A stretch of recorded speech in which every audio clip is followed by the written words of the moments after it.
And one more thing I have to say, that if you are a Java fan or you just want to buy this motorcycle, what I'll say that stop the video here. You can go ahead and buy the motorcycle. It's a good motorcycle, no doubt about it.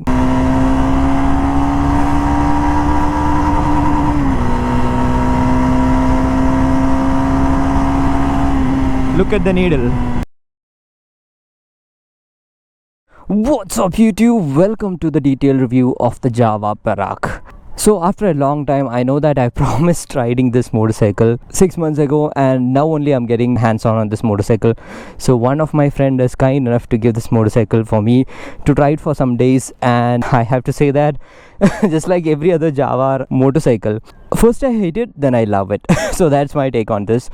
So yeah, let's get into the details of the motorcycle. Riding it for this long, what I have to say that this is an absolutely brilliant posing motorcycle. Look at it.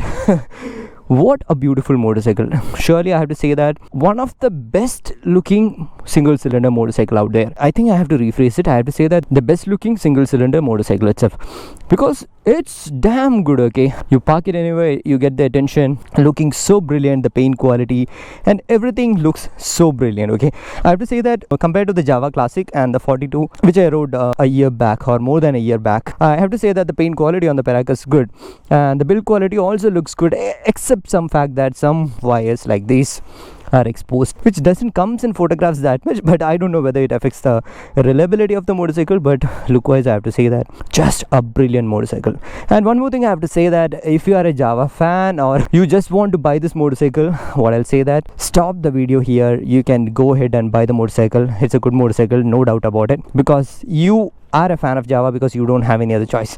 So in this video, what I'm gonna explain is like my experience with the motorcycle. So I have already told that I was hating it in the beginning. Now I started loving it.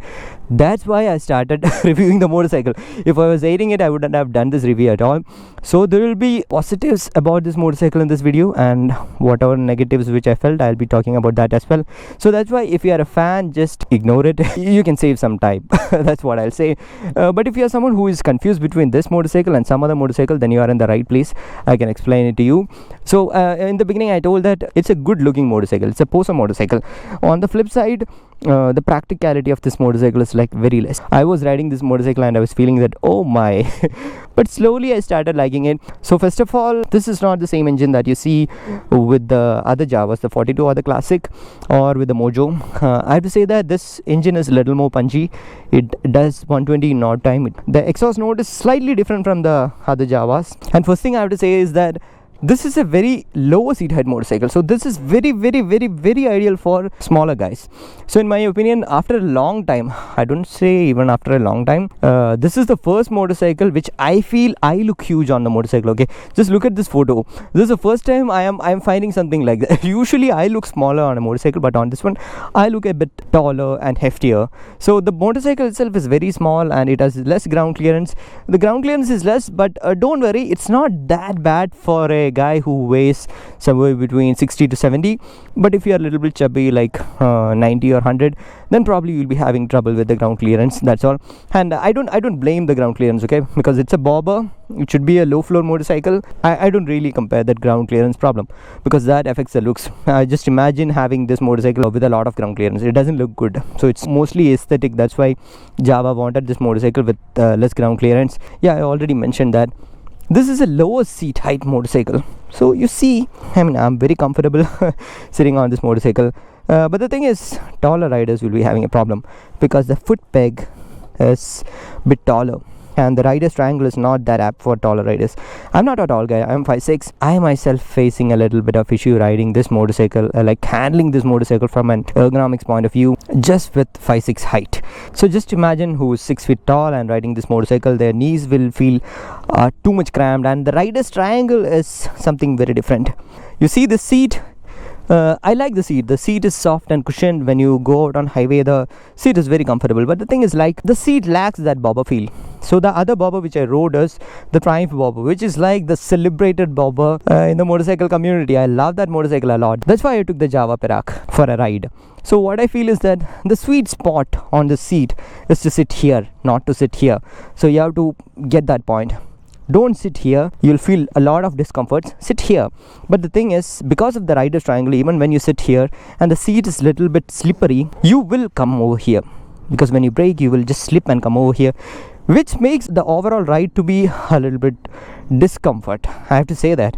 And another thing is, like, look at this portion.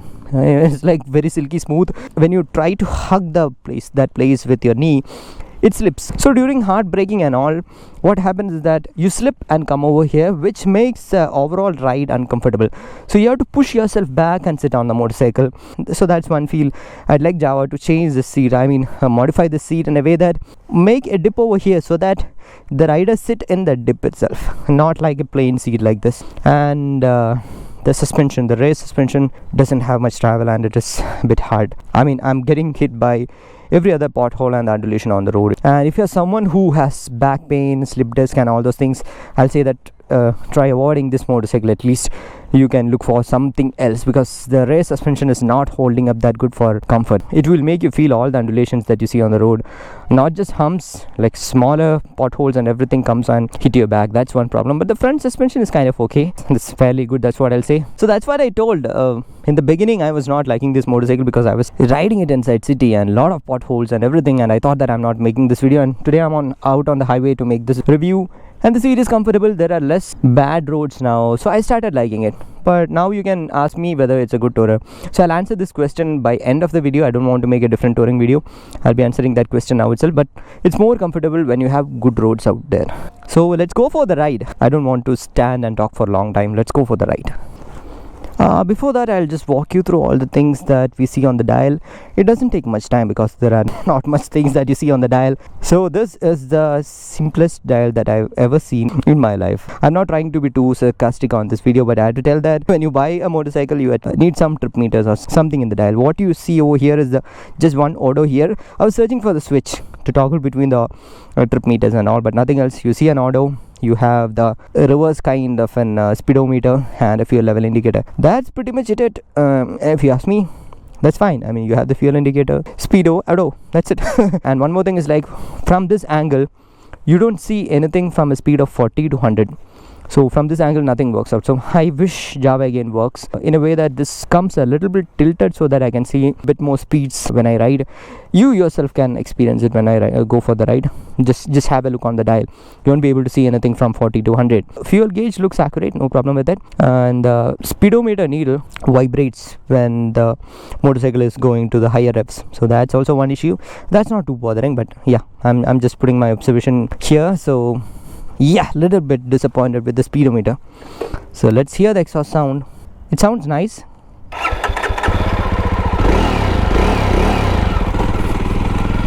So you could very well ask me that how am I taking this motorcycle, a less ground clearance motorcycle, to these kind of roads. So that's what I told. With my weight, something like 60 to 65, I don't have too much of trouble with the ground clearance.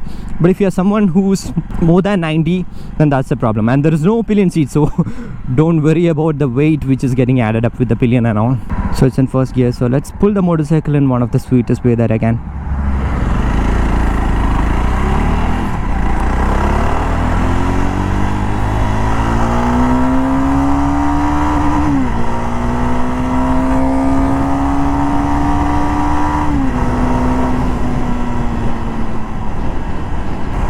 Alright, you might have seen that this motorcycle has got some grunt, okay? So the engine is like very engaging. When you open the throttle, you get the 100 km per mark so easily. So that means the engine is powerful. But one minor issue which I see with this motorcycle as well, when compared to the previous version of Java 42 and the Classic, is that there is a slight knocking feel. It's like when you are really on lower revs, this is a slight knocking feel. So imagine you have to go through a hump.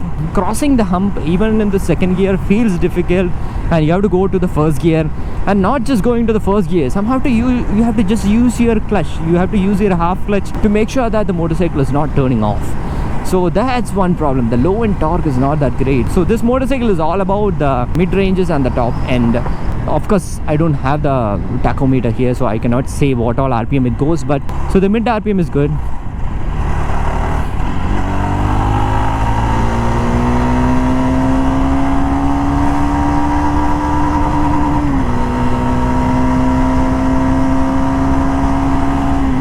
look at the needle. That's what I told. There's a minor vibration which I can see on the needle. Not just that, when you really rev it hard, you will feel a minor vibration on the seat, on the foot peg and on the handlebar. So vibration is slightly an issue if you are trying to ride this motorcycle on the top end. But if you're cruising on this motorcycle from a speed of 80 to 100, then no problem. It's absolutely wonderful. I have to say that. I don't want to badmouth this motorcycle, okay? I'm just putting my observations to you because I'm using this motorcycle as my own motorcycle. So my only aim of doing this video is that I'm just assuming that this is my motorcycle, and if I'm living with it, what all I have to compromise, what all I have to be proud of. So I'm just putting my observations to you, that's all. Okay, that's it with the engine. So coming on to the suspension, I've already told that the suspension is slightly onto a stiffer side, especially the rear one. Not just stiff, the travel is very less, that's a problem. But on this highway it's pretty cool. Like, you have problem when you ride inside city with a lot of bad roads. That's the only thing. And the braking is kind of okay. I liked it. Because the disc brakes feels a little spongy, but the thing is, like, it has good braking power. Whatever speeds this can go, the brakes can control the motorcycle. And the riding posture, as I mentioned, this one is comfortable for me. I don't mind. I'm sitting on the farthest portion of the seat, you can see that. So with this riding stance, it is okay for my height, but if you're someone who's taller, then that's a problem. And one more thing is, like, I wish this handlebar comes a little raised. The thing is, because when I rode the Triumph bobber, I felt that way will be the most ideal way for a bobber. I don't really want to compare a Triumph bobber with a Java, but just putting my observation based on the bobber which I rode. So if the handlebar is slightly taller, that would have given a different feel. Because with my height itself, sometimes I bend my spinal cord and hold on to the handlebar. Instead of that, what I have to do is, like, I have to sit in a way that I'm sitting on a slightly sportier motorcycle, like a sports bike. So keeping the spine straight and putting myself a little forward and having a comfortable grab on the handlebar. So that's how it works. So in that way, the riding ergonomics itself is way different from other motorcycle, and it takes some time. If you don't practice it properly, most probably you will end up hurting your upper back, and if you're going through bad roads, then you'll be having trouble with your lower back as well. And these mirrors are kind of okay. I don't blame the mirrors, because this is a bobber motorcycle. I don't expect that kind of a normal mirror on this one. So this one is good, but the only thing is, like, when you take a hard U-turn or try to maneuver the motorcycle, then my hand is hitting the mirror. That's one problem. Only when I do a sharp turn or a U-turn, otherwise no problem. The tire comes on this motorcycle, feels grippy, no problem on straight lines, but when it comes to the corners, what I feel is that the ground clearance is less, so it tends to scrape the stand pretty easily. I thought that I'm doing a great lean angle, but towards my left side, I started scraping the stand very easily. So that's the only one thing, and I feel that I'll be able to scrape the right side as well pretty quickly because the ground clearance is less. So corner is kind of okay, but the tires, the huge balloon tires kind of thing, gives a good feel. Overall, the motorcycle looks really great with that kind of a tire. And the stability of this motorcycle riding on this kind of a highway, especially when there are a lot of crosswinds, is very nice. I don't really feel that the motorcycle is ultra light and I'll get carried away by the crosswinds and all. This feels really good. So when it comes to the gearbox and the clutch is slightly onto a harder side. Not too hard, but slightly onto a harder side. And the gearbox is a bit tight. But that's not a problem when it comes to the gear shifting. But the thing is, like, as I told, since you have to shift a lot inside city, that makes your left hand a bit tiring. But that's all. And once again, when you use it inside city, there is a slight heating problem, but that's fine, absolutely fine with the 300cc motorcycle. And the nice part is, like, the heat is not coming onto your leg totally. So the heat is just touching the feet part, and if you're wearing a shoe, you'll never get to know that heat. So let's see who all can look onto this motorcycle. I mean, who will fit onto this motorcycle? Because it's a single-seated motorcycle, not many people will be interested on this motorcycle just because it doesn't have a rear seat. So if you ask me if it's for single people, I don't say that. Yeah, even married people also can buy this motorcycle. But the thing is, like, you cannot use this motorcycle just like an everyday motorcycle where you can go and purchase groceries and all. If you wish, you can do that by hanging your cover and everything on the handlebar. But what I'll say is that this motorcycle looks so good. That should be the main reason why you are going for this motorcycle. Because if you are someone who wanted to extensively ride this motorcycle inside city, you might tend to get a little bit of back pain because of the rear suspension. Heating is not a problem, and again, since I told that knocking is there and you have to put that half clutch all the time, your left hand will also go a bit tired. But if you are having good roads inside your city, then no problem, man. I mean, you can go ahead. You might have seen that I was taking it really slow over that hump because I don't want to hurt my back. Let's pull it a little hard.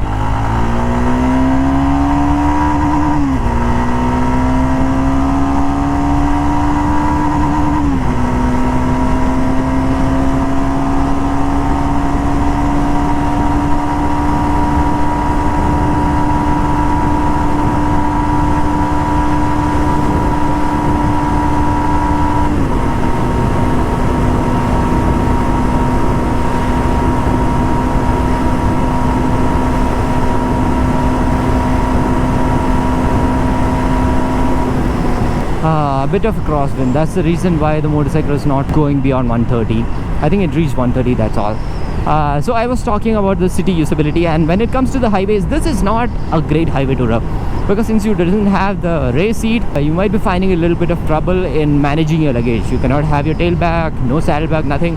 What you can have is a backpack. Still, the backpack hurt after some time, because when you use a backpack, you want your backpack to sit on the rear seat. So this is coming from a tourer, okay? I'm just talking out my mind as a tourer.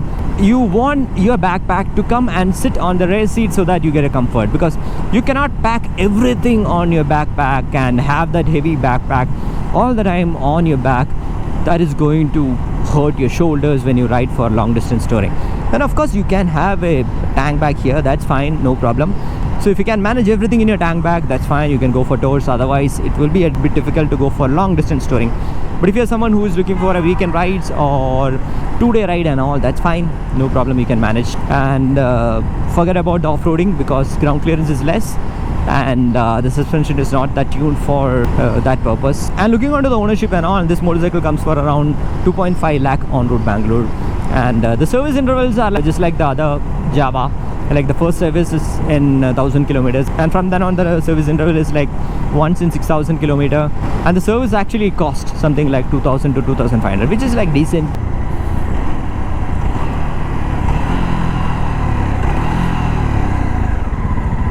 So I hope this video is useful for you if you're planning to buy a Jawa Perak.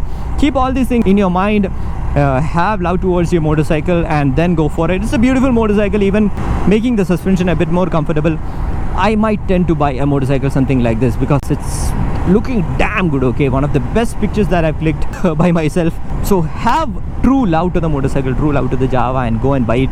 Don't think that, okay, I had that in my mind, I'm still compromising and going for this motorcycle. Evaluate yourself, check out the reviews of other motorcycles as well, and if you have any doubts on this motorcycle or any other motorcycle which can be compared with this one, do let me know in the comment section. If I know that, definitely I'll be able to help you out. I'll reply your comment, no problem. So that's it with this review of the Jawa Perak. I hope you like this video, and as always, show some love in the form of likes and comments. See you in the next video. Until then, bye bye.